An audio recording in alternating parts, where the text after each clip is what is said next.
بسم اللہ الرحمن الرحیم۔ شروع اللہ کے نام سے جو بڑا مہربان نہایت رحم والا ہے۔ وَإِذْ أَخَذَ اللَّهُ مِيثَاقَ النَّبِيِّينَ، اور جب عہد لیا اللہ رب العالمین نے انبیاء علیہم السلام سے، لَمَا آتَيْتُكُم مِّن کتاب وحکمۃ، تم کو جو کچھ بھی تم کو کتاب اور حکمت سے عطا کروں گا، ثم جاءکم رسول مصدق لما معکم، پھر آ جائے تمہارے پاس ایک رسول جو تصدیق کرنے والا ہو اس چیز کی، لما معکم جو تمہارے ساتھ ہے، لَتُؤْمِنُنَّ بِهِ وَلَتَنْصُرُنَّهُ، تم ضرور اس پر ایمان لاؤ گے اور ضرور بالضرور مدد کرو گے۔ اور پھر اس پر عہد لیا، فرمایا قال اَأَقْرَرْتُمْ وَأَخَذْتُمْ عَلَى ذَلِكُمْ إِصْرِي، فرمایا کہ تم نے آیا اقرار کیا اور تم نے اس میرے عہد کو، مضبوط عہد کو قبول کر لیا۔ اور انبیاء علیہم السلام نے فرمایا قالوا اقررنا، فرمایا کہ ہم نے اقرار کیا۔ قال فاشهدوا وانا معكم من الشاہدین، فرمایا کہ تم گواہ رہو اور میں بھی تمہارے ساتھ گواہوں میں سے ہوں۔ ومن تولى بعد ذلك فأولئك هم الفاسقون، پھر جو شخص اس کے بعد روگردانی کرے گا تو وہ نافرمانوں میں سے ہوں گا، بلکہ وہ ہوں گے نافرمان۔ مذکورہ دو آیتوں میں اس عہد کا ذکر ہے جو عہد اللہ رب العالمین نے انبیاء علیہم السلام سے لیا تھا، اور عہد یہ تھا کہ تمہارے موجودگی میں جب بھی دوسرا رسول مبعوث ہو جائے تو تم نے اس پر ایمان لانا ہے اور اس کی مدد کرنا ہے، اور اس کے علاوہ اپنی امت کو بھی اس پر ایمان لانے اور ان کے مدد کی تاکید اور ترغیب بھی دینی ہے۔ اب ظاہر ہے ان انبیاء علیہم السلام میں سیدنا موسیٰ علیہ السلام، سیدنا عیسیٰ علیہ السلام بھی اس عہد کے پابند تھے، ان سے بھی عہد لیا گیا تھا کہ نبی آخر الزمان خاتم النبیین محمد صلی اللہ علیہ وسلم نے جب دنیا میں تشریف لایا تو اس پر ایمان بھی لانا اور اس کے مدد اور نصرت بھی کرنا۔ آپ ذرا مجھے یہ بتائیں کہ کیا انبیاء علیہم السلام اپنے عہد کے پاسداری نہیں کرتے؟ وہ تو پکے ٹکے لوگ ہوتے ہیں۔ کیا موسیٰ علیہ السلام نے اپنے امت کو، بنی اسرائیل کو، ان یہودیوں کو نہیں بتلایا کہ نبی آخر الزمان پر ایمان بھی لانا ہے اور اس کی مدد بھی کرنا؟ تو یہودیوں، تم نے اپنی نبی محمد حضرت موسیٰ علیہ السلام کی ترغیب اور تاکید کے باوجود رسول اللہ مبارک صلی اللہ علیہ وسلم پر ایمان لایا ہے،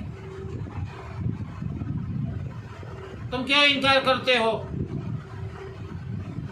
اور اسی طرح حضرت عیسیٰ علیہ السلام نے جب اپنی امت کو نبی آخر الزمان خاتم النبیین محمد عربی صلی اللہ علیہ وسلم پر ایمان لانے کی ترغیب دی اور ایک تاکید کی، یہاں تک فرمایا من بعد اسمہ احمد، میرے بعد ایک نبی آئے گا اس کا نام احمد ہوگا، اس پر ایمان بھی لانا ہے اور اس کی مدد اور نصرت بھی کرنی ہے۔ نصرانیو تم بتاؤ، تم نے اپنے نبی کے بات پر عمل کی ہے؟ معلوم ہوا کہ یہ یہود اور نصرانی خود اپنے نبی کی تعلیمات پر عمل کرنے سے انکاری ہے، خود عمل نہیں کر رہی ہے۔ اور عہد صرف ایمان پر نہیں تھا، نصرت پر بھی تھا۔ یہودیوں نصرانیوں، تم نے تو نصرت کے بجائے مخالفت کی ہے، تم نے تو جنگیں لڑی ہے، تم نے تو جاسوسی کی ہے، منافقت کی ہے، یہی تمہاری حیثیت ہے اور یہی تمہاری عقیدت ہے اپنے پیغمبر کے ساتھ، حضرت موسیٰ علیہ السلام کے ساتھ، حضرت عیسیٰ علیہ السلام کے ساتھ۔ فرمایا فمن تولی بعد ذلک فاولئک هم الفاسقون۔ علامہ علوسی فرماتے ہیں الفاسقون اے الخارجون فی الکفر الی افحش مراتبہم، عہد کے روکردانے کے بعد تم نافرمانی کے اعلیٰ مرتبے پر فائز ہو گئے ہو۔ اور شیخ ابو الحسن تقی الدین سبکی رحمہ اللہ الباری، اس نے ایک رسالہ لکھا اور اس رسالے کا نام ہے التعظیم والمنح فی لتؤمنن ولتنصرن۔ علامہ سبکی نے اپنے فتاوی سبکی جلد 1 صفحہ نمبر 38 میں اس رسالے میں لکھا ہے، اپنے فتاوی میں وہ رسالہ مندرج کیا۔ علامہ سبکی فرماتی ہے کہ رسول سے مراد آیات مذکورہ میں رسول اللہ صلی اللہ علیہ وسلم ہے۔ اللہ تعالیٰ نے تمام انبیاء سے عہد لیا تھا کہ محمد عربی صلی اللہ علیہ وسلم کو مبعوث کروں گا، اگر تمہارے زمانے میں مبعوث ہوئے تو آپ نے ان پر ایمان بھی لانا ہے اور ان کے مدد اور نصرت بھی کرنی ہے۔ اور ہر نبی نے اپنی امت کو وصیت بھی کی۔ اسی عہد سے رسول اللہ مبارک صلی اللہ علیہ وسلم کی عظمت شان واضح ہو رہی ہے کہ رسول اللہ مبارک صلی اللہ علیہ وسلم کا شان کتنا عرفہ ہے، کتنا بڑا شان ہے۔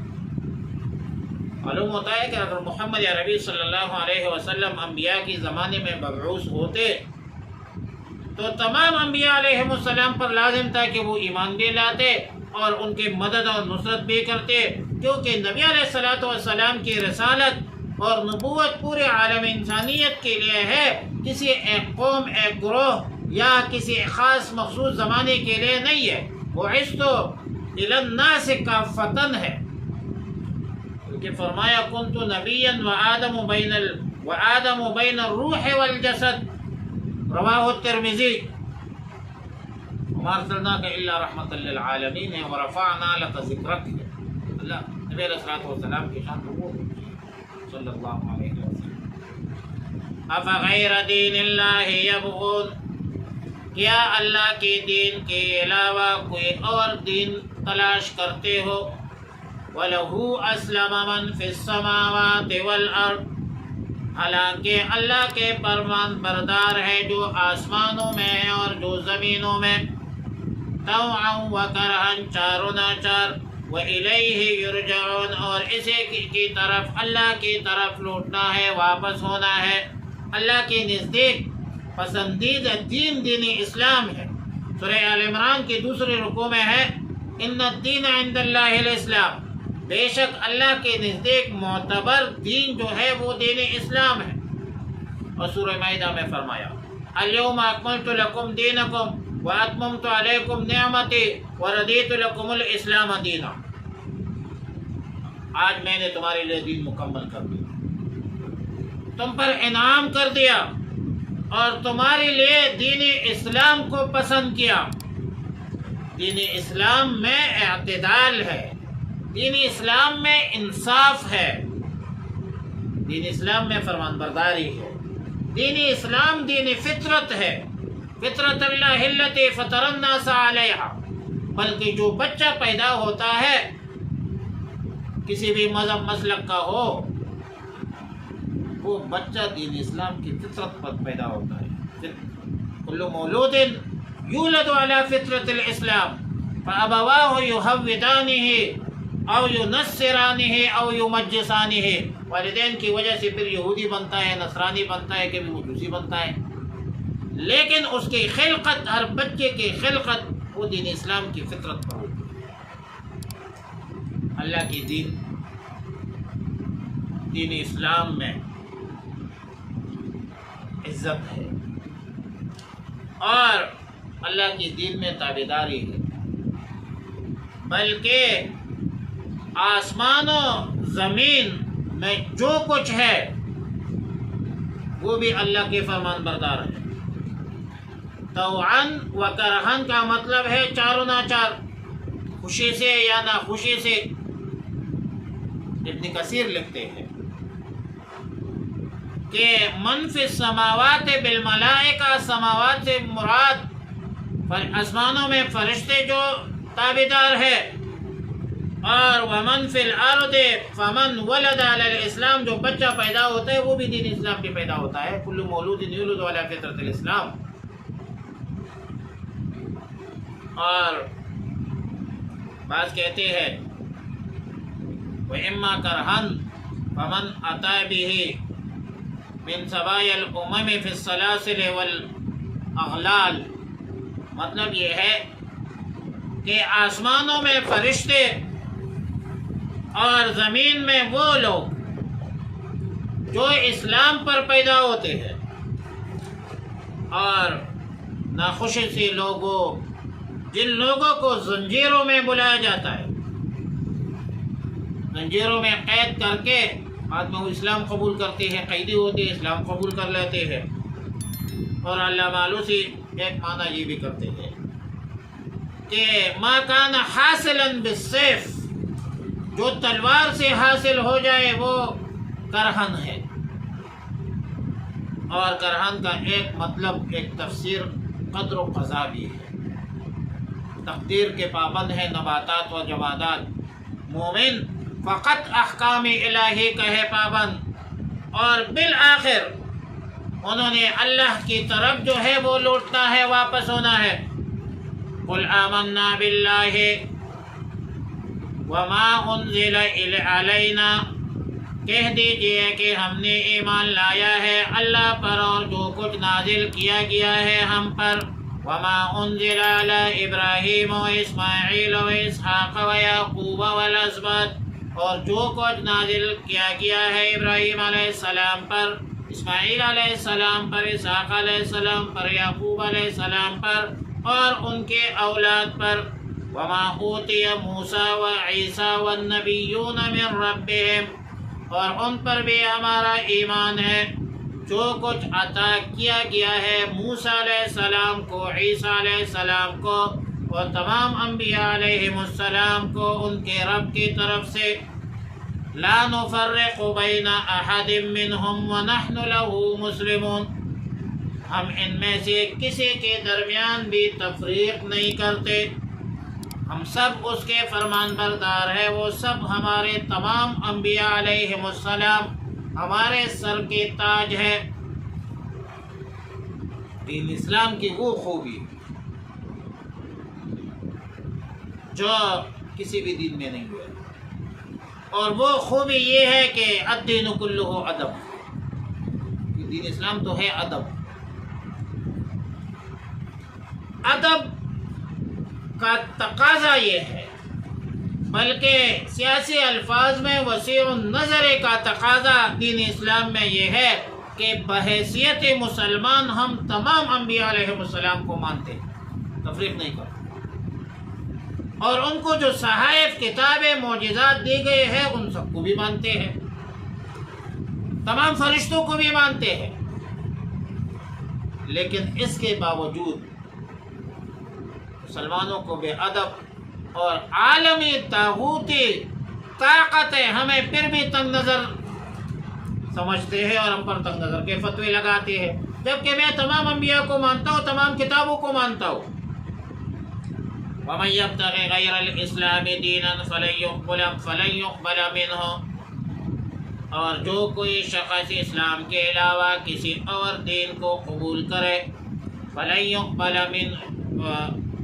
من غیر الاسلام دینا فلن يقبل منه، ومن يبتغي، اور جو کوئی طلب کرے اسلام کے علاوہ کوئی اور دین کو، فلن يقبل منه، اس سے قبول نہیں کیا جائے گا، وهو فی الآخرۃ من الخاسرین، اور آخرت میں گھاٹا پانے والوں میں سے ہوگا۔ دین اسلام میں پورے عالم انسانیت کی دنیا اور آخرت کی کامیابی ہے، جو کہ ایک مکمل ضابطۂ حیات ہے۔ مہد سے لے کر لحد تک مکمل مسائل اسلام میں موجود